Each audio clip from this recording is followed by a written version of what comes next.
एक लड़का और एक लड़की एक ही स्कूल में पढ़ते थे, साथ आते थे, साथ जाते थे।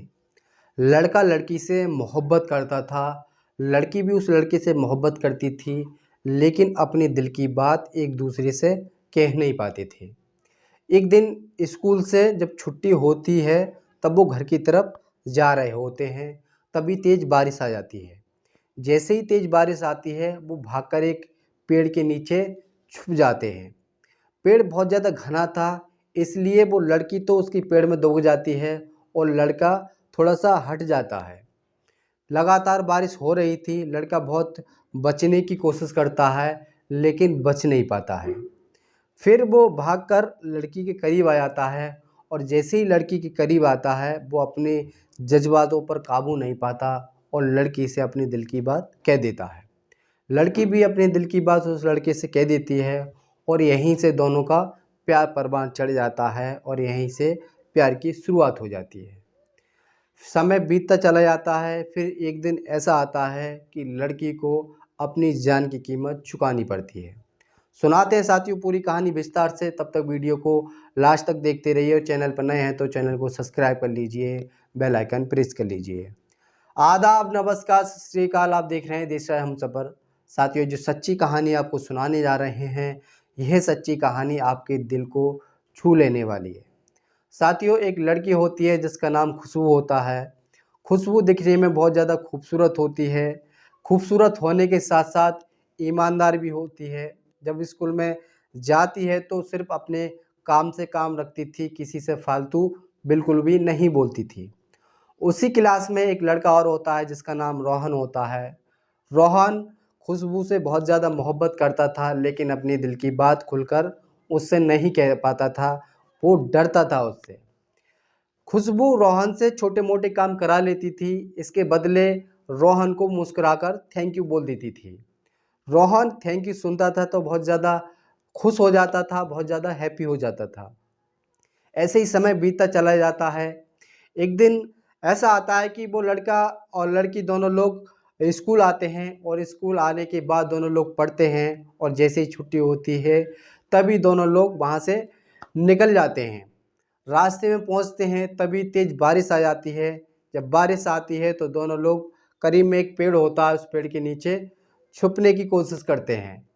लेकिन बारिश की बूंदें लगातार पड़ रही होती है। लड़की जो होती है खुशबू, वो पेड़ की सही जगह खड़ी हो जाती है और लड़का थोड़ा ऐसी जगह खड़ा होता है जहाँ बारिश की बूंदें लगातार पड़ रही थी और वो भीग रहा था।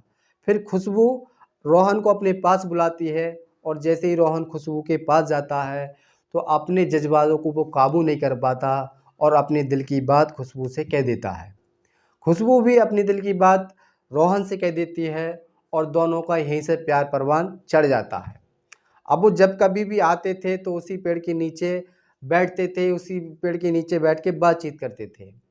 एक दिन स्कूल आते हैं, स्कूल में आने के बाद दोनों लोग पढ़ते हैं और जैसे ही छुट्टी होती है, तभी लड़की जो होती है पहले निकल जाती है, तो वो वहीं पर उसी पेड़ के नीचे उसका इंतज़ार कर रही होती है। जब काफ़ी देर हो जाती है, जब रोहन नहीं आता, तो फिर उसके बाद कुछ देर के बाद रोहन वहाँ पहुँचता है, तो रोहन से कहती है कि मैं तुमसे बहुत ज़्यादा नाराज़ हूँ और मुझे कम से कम 1 घंटा हो गया तुम्हारा इंतज़ार करते-करते और बिल्कुल भी तुम्हें मेरी परवाह नहीं है, न जाने तुम कहाँ रहते हो।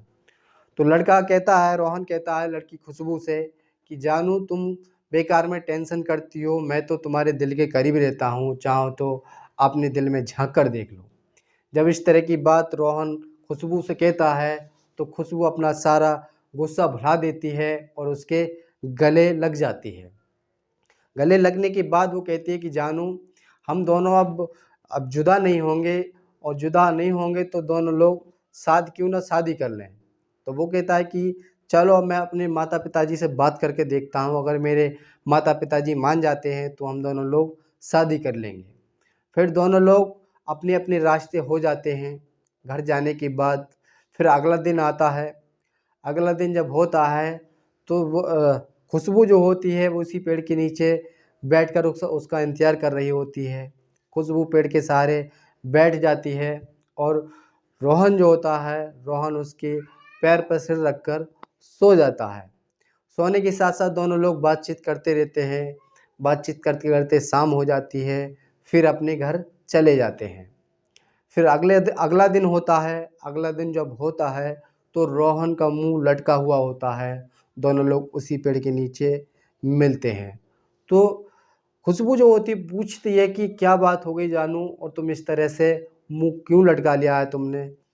तो रोहन कहता है कि खुशबू मुझे माफ़ कर देना, मेरे घर वालों ने मेरी शादी कहीं अंत तय कर दी है और मैंने बहुत मिन्नतें करी अपने घर वालों से, बहुत गुजारिश करी, लेकिन मेरे घर वालों ने मेरी एक ना सुनी और मेरी शादी कहीं अंत पक्की कर दी है। जब ये बात खुशबू सुनती है तो फूट फूट कर रोने लगती है, उसके गले लगकर खूब रोती है, कहती है कि जानू मैं तुम्हारे बगैर रह नहीं पाऊँगी, मैं तुम्हारे बगैर जी नहीं पाऊँगी। तो वो कहता है कोई दिक्कत नहीं, अगर चाहो तो हम दोनों एक अच्छे दोस्त बन सकते हैं। फिर मैं क्या कर सकता हूँ, घर वालों की मर्ज़ी के बगैर मेरी बिल्कुल भी नहीं चल रही है। दोनों लोग इस बात ख़त्म होने के बाद दोनों लोग अपने अपने रास्ते चले जाते हैं। जाने के बाद वो दिन आ जाता है जिस दिन रोहन की शादी होती है। उसे पूरा यकीन था, पूरा विश्वास था कि उसकी दोस्त खुशबू उसकी शादी में ज़रूर आएगी, लेकिन वो नहीं आती है। वो एक अपना गिफ्ट भेजती है। जैसे ही गिफ्ट खोलता है रोहन, तो वो सन्न रह जाता है। उस गिफ्ट में एक चिट्ठी होती है और उस बॉक्स में उसका दिल होता है। चिट्ठी में लिखा होता है कि जानू तुम अपना दिल तो मेरे पास ही छोड़ गए, अपनी होने वाली पत्नी को क्या दोगे, इसलिए मैंने आपका दिल डिब्बे में पैक करके भेज दिया है, इसे संभाल के रखना और अपनी होने वाली पत्नी को दे देना। जब ये बात वो सुनता है रोहन, तो वहीं बेहोश होकर गिर पड़ता है। साथियों, कभी हम सही होते हैं तो कभी साथी गलत होता है, और कभी हम दोनों सही होते हैं तो परिवार वाले भी गलत होते हैं। लिहाजा साथियों, किसी के साथ मोहब्बत करी जाए तो सच्ची मोहब्बत की जाए, किसी से के साथ खिलवाड़ नहीं किया जाए। मिलते हैं साथियों नेक्स्ट वीडियो में, तब तक अपना ध्यान रखें और देखते रहें देश आज हम सफ़र। जय हिंद, जय भारत।